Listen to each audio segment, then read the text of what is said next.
Ang ano ko lang bilang isang dating tauhan ng gobyerno, wag lang sana tayong magpakita ng anumang kagaspangan para hindi tayo napapansin ng publiko. Ano ba yung kagaspangan na narinig mo? Sino nagsabi ng kagaspangan? Nagiging maingat dapat ang isang tauhan ng gobyerno habang siya ay nanunungkulan. Katulad ng pagnanakaw, pag-aabuso sa tungkulin, pagmamalabis. Yan po yung isa sa mga dapat na tinitingnan natin. At kung tayo man ay tauhan ng gobyerno, dapat ginagampanan natin ng buong husay, buong giting. Tulad ng mga alagad ng batas na handang ialay ang sarili niyang buhay para lamang doon sa sinumpaang tungkulin. Mr. Wala kang Kapansin. karapatang magsalita kung hindi mo narinig lahat ang mga sinabi. Iyon pong narinig ko. Very clear Meron po. po akong narinig. Very clear, Mr. Chair, ang sinabi ko.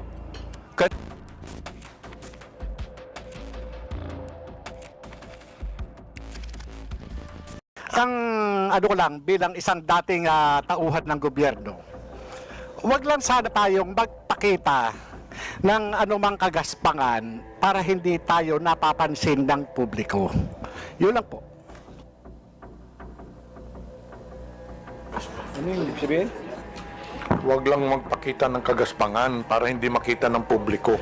Yes, Your Honor, Mr. Chairman. Yun lang po. Kasi kung magpapakita tayo ng kagaspangan at makikita ng publiko yung hindi na aayon na kilos ng isang public official, talagang makikita po tayo. At yun mapapansin ng publiko. Huwag naman sana tayong masasaktan. Sinong tinutukoy mo, Mr. Chair? Your Honor, yun po ang mga gumagawa ng kagaspangan. Yun po yun. Sino nga yung tinutukoy mo? Aba, hindi ko po alam. Siguro po, maaaring kayo po, Your Honor, mawalang galang na po, nasa inyo po yun kung sino po yung mapapatungkulan doon. Mr. Chair, ano ba yung kagaspangan na narinig mo? Sino nagsabi ng kagaspangan? Your Honor, ito po bilang isang dating tauhan ng gobyerno. Nagiging maingat dapat ang isang tauhan ng gobyerno habang siya ay nanunungkulan. Katulad ng pagnanakaw, pag-aabuso sa tungkulin, pagmamalabis. Yan po yung isa sa mga dapat na tinitingnan natin. At kung tayo man ay tauhan ng gobyerno, dapat ginagampanan natin ng buong husay, buong giting. Tulad ng mga alagad ng batas na handang ialay ang sarili niyang buhay para lamang doon sa sinumpaang tungkulin. Mr. Chairman. Mr. Chair, tama yung pinanggit ni Mr. Morales tama Pero ang tinatanong ko sa iyo, nag-a-agree ka ba sa sinabi ni Miss Cruz? Saang particular, Your Honor, Mr. Chairman po?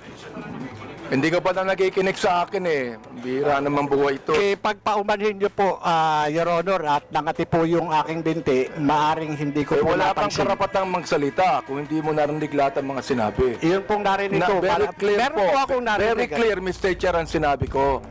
Kanina, nag-uusapan natin yung lahat ng mga binanggit ni Miss Cruz. And I'm asking you now, kayong mga vlogger, oo, mga objective naman kayo, di ba?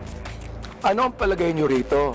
Palagay nyo ba na itong malicious, ito ulitin ko para malaman mo, itong malicious, profanities, at insults, accusation na ibinigay po ni Miss Cruz, ay kasama po yan sa tinatawag nating protected discourse o kaya naman healthy discourse or freedom of expression.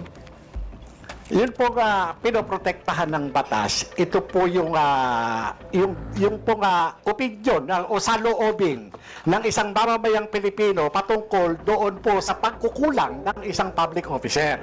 Yun po hindi pinoprotektahan ng batas. Ito po yung pag-iingganyo ng paggawa ng illegal o labag sa batas. Yung pagkukulang, Mr. Chair, kung walang ginawang illegal, may karapatan ba siya?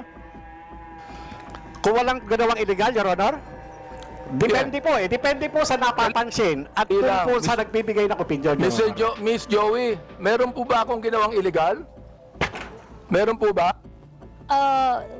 Nothing that I said in the Yun, blog. wala akong ginawang illegal. Meron ba akong ginawang immoral? There are things that I may not agree. You because may of not agree, that's differences. fine Yeah, with me. Yeah. Pero ang tinatanong ko, meron ba akong ginawang immoral? Oh, Differences I in agree values, that there Your are Honor. some things that you do Differences in- not agree. Okay lang yun sa Differences akin. in values, Your Honor. Di ba? Pero wala akong ginawang immoral o illegal. You said that yourself. So therefore, anong ibig sabihin ng profanities, insults, and malicious accusations you gave to me? Yun ang tinatanong ko. Ha? May I answer, Your Yes, Honor? go ahead. Okay. First of all, Your Honor, I would just like to take exception once again that I never agreed to anything, any statement that is malicious as part of freedom of speech. It's not. What I said are not malicious. Those are observation on my end. And the profanity is part of part of my expression of discontentment, disgust, because my expectation for a public officer is not Therefore, met. Mr. Chair, when you're saying that a public official who is not doing anything illegal or immoral, and you said something malicious, insult and profanities, Again, that is your observation. And you have the right to say that. Again, Mr. Chair, I am taking exception on the malicious statement. My statements are not malicious because my statements are always pertaining to the exercise of the public duty of the officer I am responding So to. or therefore, when you reacting said to. gago, that is not malicious. That is not malicious, Mr. Chair. Ah, okay. That is not malicious, ah. Yes, Mr. Chair. Oo. Pero ako, Miss Cruz, kahit kailan, hindi naman kita kilala, hindi ko alam ang ginagawa mo, wala akong karapatang tawagin kitang gago. And I respect your opinion, Mr. Chair. Not my opinion. That is my belief. I Iba yung respect your opinion, belief, Mr. iba Chair. yung belief. Okay. I'd like to ask the other vlogger if they agree with Miss Joey on that. Una po, I agree po na this is not malicious kasi na-establish na po na hindi po namin kayo kilala personally. And kung sabihin namin mahal namin kayo, it is because of your work as public official. Hindi po ibig sabihin mahal po namin kayo bilang kung ano pa man, malisyoso.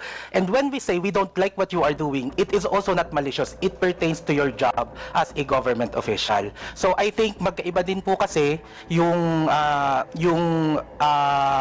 sukatan sa public official and also private citizen. So, I think it's important for us to understand the difference of and the limitation doon sa public official and sa private citizen. And I agree po.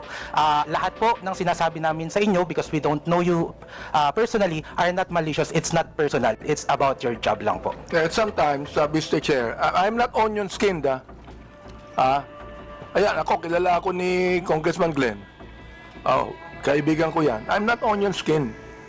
Ang pinapagit lamang natin dito is how do we limit this? How do we regulate this? Yun ang aming inaanong batas. How do we regulate this kind of statements? Na masyadong personal to eh. Diba? Hindi ko na nga pinapansin eh. Oo. Kung hindi lang binigay sa akin itong mga bagay na sinabi eh, makikita ko ba to?